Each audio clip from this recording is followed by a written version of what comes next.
칼뱅이 스트레스부르에서 행복한 난민 생활을 보내는데 제네바가 이제 다시 뒤집힙니다. 칼뱅이 떠나고 나니까 다시 혼잡스러운 도시가 된 거예요. 그래서 제네바 사람들은 칼뱅을 차갑게 내쫓고 나서 3년 뒤에야 이제 칼뱅이 다시 생각나는 거예요. 헤어진 전 남자친구 생각나는 거죠. 이미 버스 떠났는데 이미 보내버릴 때는 언제고 이제 칼뱅이 있을 때가 좋았는데 그때는 종교개혁이 온전하게 이루어졌는데 그때 진짜 신앙을 찾을 수 있었는데 이렇게 하니까 칼뱅을 향해서 초청을 하게 된 거예요. 자, 그럼 이제 생각해보세요. 칼뱅 입장에서 나를 내쫓았고 나를 그토록 아프게 했던 제네바가 다시 나를 부릅니다. 가고 싶겠습니까? 가고 싶지 않겠습니까? 안 가고 싶죠. 꼴 보기도 싫죠. 인간적인 마음으로는. 그래서 칼뱅은 파렐한테 편지를 보낼 때 이렇게 말을 합니다. 나를 매일 1000번이나 죽이는 그 십자가를 지르니 100번 죽는 것을 택하겠습니다. 죽는 게 낫습니다. 이렇게 말하는 거예요. 칼뱅 같은 소극적인 사람이 이렇게 말한 건 얼마나 심한 겁니까? 파렐 앞에서 기어들어가면서 말도 못하던 사람이 파렐한테 얼마나 열받았는지 자기가 제네바를 가느니 제네바는 이런 곳이라는 거예요. 1000번이나 나를 죽이는 날이라는 거예요. 1000번이나 나를 죽이는 십자가를 지게 하는 곳이 제네바인데 그곳을 가느니 저는 차라리 100번 죽겠습니다. 이렇게 말을 한 거죠. 근데 감사하게도 부처와 파렐이 계속 칼뱅을 설득합니다. 그리고 그런 설득에 칼뱅은 결국 약한 사람이기 때문에 또다시 넘어가고 1540년 10월 24일 파렐에게 설득돼서 이렇게 편지를 쓰고 유명한 말을 남기게 된 거예요. 내 인생은 내게 속한 것이 아니라는 것을 떠올렸습니다. 그렇기 때문에 나는 나의 심장을 죽여서 주님께 제물로 바칩니다. 이후에 붙는 문장이 또 있어요. 즉시 그리고 신속하게. 이후에 칼뱅이라고 하면은 이 모습이 항상 심볼로 남습니다. 미국 칼빈 대학교, 칼빈 신학교도 마찬가지예요. 이것을 심볼로 해서 우리 동양계 축구 유니폼에도 담겨있죠. 칼뱅의 이 심장을 바치는 그 손, 그게 항상 칼뱅을 뒤따라 다니는 심볼이에요. 칼빈은 그토록 힘겨웠고 싫었고 속상했고 자기를 아프게 했고 괴롭게 했던 잊고 싶었던 제네바의 초청에 다시 응답해서 나갈 때 나는 나의 심장을 죽여서 주님께 제물로 바치겠습니다. 내 인생은 나에게 속한 게 아닙니다. 이 마음을 가지고 죽음을 택하듯이 다시 제네바에 가서 제네바 목회를 시작하게 된 거예요. 그렇게 칼뱅이 제네바에 가게 되니까 다시 제네바는 변화가 됩니다. 칼뱅은 제네바에 와서 다양한 목록들을 시의회에 제출합니다. 교회를 변화시키기 위한 다양한 목록들을 막 제출하는데 그게 뭐냐? 첫째, 모든 집이 해마다 목회자의 신방을 받아야 된다. 의무입니다. 신방을 받지 않으면 신앙생활 할 수 없다. 의무로 제출해버려요. 그리고 무엇을 말하냐? 모든 성도들이 개신교 신앙을 설명한 요리문답을 배워야 한다. 요리문답 안 배우면 성도라고 할 수도 없다 이렇게 말하는 거예요. 당시 제네바 교리문답이 있었습니다. 그리고 이런 일들을 행한 사람만 성찬에 참여해야 된다라고 말해버린 거예요. 오늘날은 성찬을 가볍게 여기지만 성찬은 구원 여부가 달려있을 만큼 굉장히 중요한 문제였단 말이에요. 그래서 칼뱅은 이렇게 엄격한 기준들을 내세워가지고 제네바를 변화시키기 시작하고 시의회에 요청해서 7위위원회를 세웁니다. 이 7위위원회가 뭘 하냐? 제 집 드나들듯이 선술집을 다니는 사람들 선술집 앞에서 검사하는 거예요. 그리고 칼뱅이 매일 밤마다 어디 나가 있었는지 아십니까? 극장 앞에 나가 있었다고 합니다. 당시 극장은 우리가 보는 영화 같은 극장이 아니라 음란하기도 하고 다양한 세속적인 그 문화가 있었기 때문에 목회자가 그 앞에 지나가가지고 서 있으면서 집사님 가시나 안 가시나 보고 있던 거예요. 우리식으로 말하면 밀락 이지구 술집 앞에 담임 목사님 나가 계시는 거예요. 그 무서워서 어떻게 다니겠습니까? 얼마나 창피합니까? 그리고 몇몇 7위위원회를 구성해가지고 그 관원들이 이 사람 어디 갔습니다, 어디 가고 있습니다 하면은 교회에서 신앙생활 똑바로 해버리지 못할 정도로 거의 영적 불구가 되는 거예요. 그 사람은.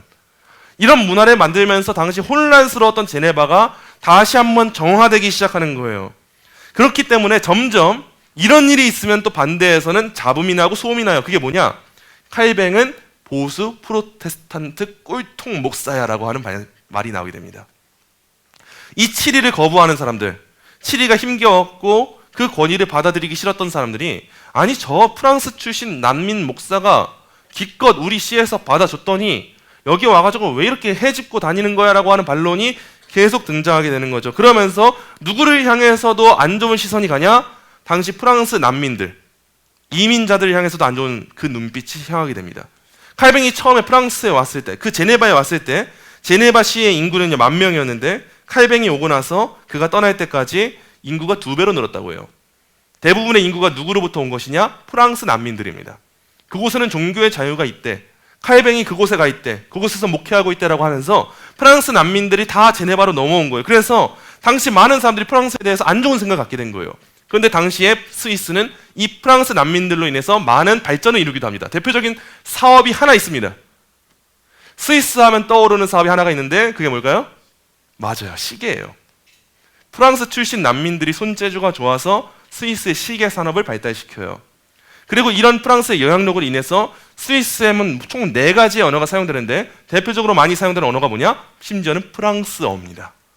이렇게 스위스의 칼뱅과 이민자들의 영향력이 거세지니까 이민자들은 행복했죠. 근데 제네바 시민들은 그 프랑스 난민들 때문에 이런 일이 벌어진 거야. 칼뱅이 활개치게 둘 수 없어. 저 난민자들, 저 이민자들 다 한 배에 태워가지고 보내버리자 라고 하는 말들이 쏟아지게 된 거예요. 그러면서 제네바시의 벽보 사건처럼 칼뱅에게 막 욕설을 퍼붓는 포스터가 막 붙여지기 시작합니다. 심지어는 칼뱅의 설교단에도 하나가 붙어있는 거예요. 칼뱅을 막 욕설로 막 퍼붓는 그 포스터가. 그래서 칼뱅이 설교하는 동안 어떤 사람들은 막 기침을 일부러 해댔대요. 누가 기침하시는지 잘 보겠습니다. 막 기침을 해대고 막 무례하게 시끄럽게 의자를 막 끌어대고 우리 교회로 따지면 막 난잡하게 만드는 거예요. 막 돌아다니고 괜히 막 트름하고 있고 그런 거죠. 그런 사람들이 늘어나고 칼뱅을 끌어내리려고 했대요. 근데 그러다가 이렇게 점점 위기에 빠진 다음에 칼뱅이 쫓겨나겠죠. 좀 있으면. 근데 다시 역전된 상황이 옵니다. 1555년 칼뱅을 좋아하는 사람들이 시의회 의원 선거에서 이기게 되면서요. 반칼뱅파 막 기침하던 사람들 다 뿌리가 뽑히게 됩니다. 그러면서 칼뱅이 막 힘을 얻게 됐어요. 정치적으로도 힘을 얻게 된 거예요. 시의회가 적극적으로 자기를 지지해 주는 거죠. 이제 종교개혁을 마음만 먹으면 열심으로 다 이룰 수 있게 된 거예요. 이때 칼뱅이 주목한 게 뭐냐? 칼뱅은요, 제네바를요, 전 세계의 복음 전파의 국제 중심지로 바꾸는데 초점을 둡니다. 제네바라고 하는 이 도시는 난민들과 이민자들이 충분히 올 수 있었어요. 그래서 당시에 종교적으로 핍박받는 사람들은 항상 제네바로 왔어요. 그래서 우리 장로교의 창시자라고 할 수 있는 존 녹스도 마찬가지입니다. 영국에서 스코틀랜드에서 종교적 박해를 받다가 도망와서 이 제네바에 왔어요. 그러다가 칼뱅을 만납니다. 그리고 칼뱅에게 배운 내용을 토대로 스코틀랜드에 가서 교회 제도를 세웠는데 그게 뭐냐? 장로교였어요. 이런 식으로 네덜란드, 독일, 다양한 국가들에서 종교의 자유를 찾아서 많은 사람들, 많은 신학자들이 제네바로 오고요. 이때 칼뱅이 이곳에 대학을 열고 아카데미를 열어가지고 활발하게 신학자들을 양성해요. 그리고 그 사람들이 다시 고국으로 돌아가서 선교하고 종교개혁의 뿌리를 내리게 하는 그 열쇠를 칼빈이 지녔던 거예요. 특히나 칼뱅이 이때 큰 힘을 얻었을 때 열심히 했던 게 뭐냐? 정치적 참여가 아닙니다. 이렇게 열심히 참여하게 됐을 때 설교와 교육의 많은 일을 막 하기 시작했어요. 그래서 많은 것들이 확장이 됩니다. 그래서 거의 성경의 모든 주석들을 다 쓰게 됩니다. 칼뱅이. 그게 1555년인데 이때 1555년에 너무 좋은 일들도 많았지만 안 좋은 일도 이제 시작되기 시작합니다.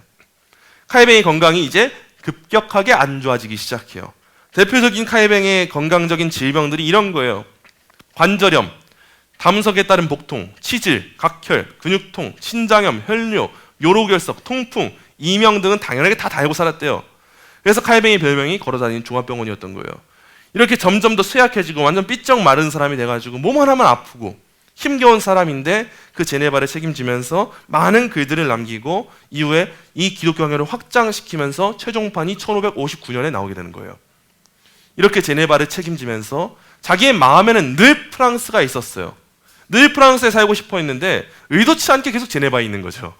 의도치 않게 하나님은 그곳으로 안 보내시고 계속 이곳에서의 사역을 감당하고 많은 후학들을 양성하게 하신 거예요. 그래서 이후에 프랑스어로 된 기독교 강요도 출판하게 돼요. 프랑스를 너무도 사랑하고 그곳의 종교개혁을 꽃피우고 싶었기 때문에 칼뱅이 이렇게 10년 정도 막 병을 걸치다가 1564년 이 병고가 마지막으로 끝을 내리게 돼요. 그에게 죽음이 찾아옵니다. 죽음을 앞둔 칼빈이 이렇게 유언을 합니다.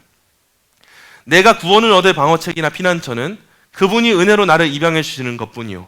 내 구원은 오직 여기에 달려있어. 사람이 죽음 앞에서 이렇게 담대하게 고백하는 건 굉장히 어려운 일입니다. 근데 칼뱅이 죽음 앞에서 말했던 것, 남겼던 것은 너무도 단순해요. 내가 구원을 얻을 수 있는 방어책과 피난처는 하나님이 나를 입양해 주시는 것, 이거 말고는 없습니다. 내가 하는 게 아니라 내 구원은 오직 하나님께 달려있습니다. 이렇게 말을 합니다. 그리고 죽음을 앞두고 있으니까 제네바의 모든 목회자들을 막 불러 모읍니다. 그리고 그들을 물러 모은 다음에 칼뱅이 유언으로 이렇게 말을 남겨요. 형제들이여, 내가 죽은 뒤에도 이 일을 계속 이어가고 낙심하지 마시오. 당시 제네바는 딱 칼뱅을 떠올릴 만큼 대표적인 사람이 칼뱅이었습니다. 이런 대표적인 리더가 죽고 나면은 전체 지지체제가 무너지고 붕괴되는 게 한순간이에요. 근데 칼뱅은 자기의 전체적인 이미지가 이곳에 남길 원하지 않았어요. 자기 색채가 너무도 강하게 묻어나질 원치 않았습니다. 오직 성경의 말씀이 서길 원했고 하나님의 역사하심이 서길 원했고 그저 이 제네바라는 도시가 종교개혁의 중심지와 같은 역할을 해서 이곳에 온 이민자들이 다시 말씀을 전할 수 있는 그 일을 원했던 거예요. 그래서 내가 죽더라도 여러분 흔들리지 마세요. 하나님의 일하심을 보세요. 여러분은 그저 이 일을 이어가세요 라고 말했던 거예요. 그리고 칼뱅은 죽을 때 자기 유골이 성물이나 우상이 되는 걸 원하지 않았기 때문에 자기를 평범한 무덤에 묻어달라고 말하고 자기의 비석에 아무런 표시도 남기지 말아달라고 말했어요. 죽는 그 순간까지도 칼뱅은 참 자기의 그 모습을 다 보여주고 죽었습니다. 여러분 칼빈의 인생을 한번 생각해 보세요. 칼뱅의 인생을 보면은 처음에는 사제가 되고 싶어 했죠. 처음엔 사제가 돼서 로마 카톨릭 안에서 많은 부와 명성을 얻고자 했어요. 자, 그러다가 아버지가 마음이 바뀝니다. 그래서 아버지가 마음이 바뀌어서 그 다음으로는 돈 좀 버는 직업인 법학자가 되어보자. 그렇게 말을 하고 법학자가 되어보려고 오를레앙에 가서 많은 공부를 했어요. 그때 많은 인문학을 접했습니다. 근데 갑자기 그가 오를레앙 대학에서 많은 사람들을 만나요. 올리베탕도 만나고 볼마르도 만나면서 조금씩 회심을 하기 시작합니다. 회심을 해서 이제 내가 종교개혁의 신앙을 한번 꽃 피워봐야겠다. 이런 목회를 해야겠다. 그래서 니콜라 콥의 연설에 참여했죠. 그래서 루터파의 입장을 대변했죠. 그러다가 도망자가 된 겁니다. 그러다 도망자가 돼서 스위스 바젤로 갔어요. 스위스 바젤에서 좀 안정적으로 살다가 스트라스부르로 가고자 하는 마음이 있었어요. 그러다가 파리를 잠깐 갔네요. 근데 파리를 갔다가 이제 스트라스부르 좀 가면 좋겠다라고 하는데 전쟁이 왜 납니까 그때? 그래서 전쟁 때문에 왜 길을 쭉 돌아가지고 남쪽으로 한참 돌아서 왜 제네바를 돌아가지고 그곳에 가야겠다라고 결심하게 됐을까요? 제네바는 잠깐 쉬어가는 곳이겠다 생각했는데 갑자기 파레르라고 하는 아저씨가 등장하더니 저주를 막 퍼붓고 그곳에 머물게 한 거예요. 자기가 원했던 건 학자의 삶인데 제네바의 목회자가 되어달라고 요구하는 거죠. 열심을 다해 제네바에서 목회했습니다. 그렇게 열심을 다해서 제네바에서 목회했는데 결과가 뭐예요? 쫓겨나요. 쫓겨나서 칼뱅은 다시 프랑스로 갑니다. 스트라스부르로 갔어요. 이제 내가 좀 원하던 그 공부를 할 수 있겠다. 내가 원하는 학자의 삶을 살 수 있겠다. 근데 갑자기 마르틴 부처가 나타납니다. 갑자기 똑같은 말을 반복하면서 너는 요나 같은 사람이다. 이곳의 난민교회를 목회해라 말하는 거예요. 그렇게 목회를 합니다. 너무 행복하고 즐거운 시간의 연속이었어요. 계속 그곳에 있고 싶었어요. 근데 갑자기 자기를 쫓아냈고 자기가 그토록 미워하던 제네바에서 다시 연락이 오는 거예요. 다시 연락이 와서 칼뱅은 다시 그 제네바를 내 심장을 드리는 마음으로 가게 되고 그곳에서 목회를 하고 그렇게 많은 병치레를 하다가 그때도 많은 다작을 내놓다가 그렇게 죽음을 마주하게 돼요. 칼빈이 원했던 것대로 됐던 것은 하나도 없습니다. 그의 인생 하나하나를 살펴볼 때 자기가 하고 싶었던 대로 자기가 원했던 대로 이루어진 것은 단 하나도 없었어요. 근데 우리는 이 모든 역사를 총체적으로 보고 나니까 우리가 부분만 보면 이 사람은 왜 이렇게 이음을 파고 저음을 파는 거야? 왜 이렇게 인생이 명확하지 않아? 이렇게 생각하겠죠. 근데 전체를 보게 되니까 우리가 고백하는 게 뭡니까? 하나님의 놀라운 주권이 그 한 사람의 인생을 역전시켰고 변화시켰고 인도하셨기 때문에 그 한 사람으로 말미암아 유럽 전역에 종교개혁 신앙이 퍼졌구나. 하나님의 놀라운 역사가 퍼지게 되었구나. 우리는 이걸 보게 되는 거예요. 이걸 우리한테 접목해 보시면 됩니다. 내 뜻대로 되지 않을 때, 내 마음대로 되지 않을 때, 내가 원치 않는 짐을 지어야 될 때, 차라리 내가 그 십자가를 지면서 매번 죽는 1000번을 죽느니 100번 죽는 게 낫다라고 말하게 될 때, 그 순간에도 하나님의 인도하신 손길이 우리에게 있다면 우리가 바라보고 소망하며 늘 마음에 품어야 될 것이 무엇인가? 결국 우리 입술에도 같은 대답이 나와야 됩니다. 주님, 내 심장을 주님께 바칩니다. 즉시 그리고 신속하게. 저와 여러분의 이 고백이 칼뱅과 같이 진실된 고백으로 어떤 상황이든 어떤 순간이든 하나님의 인도하심을 고백하며 우리의 심장을 바치는 그 고백으로 그렇게 쓰임받게 되기를 간절히 소망합니다.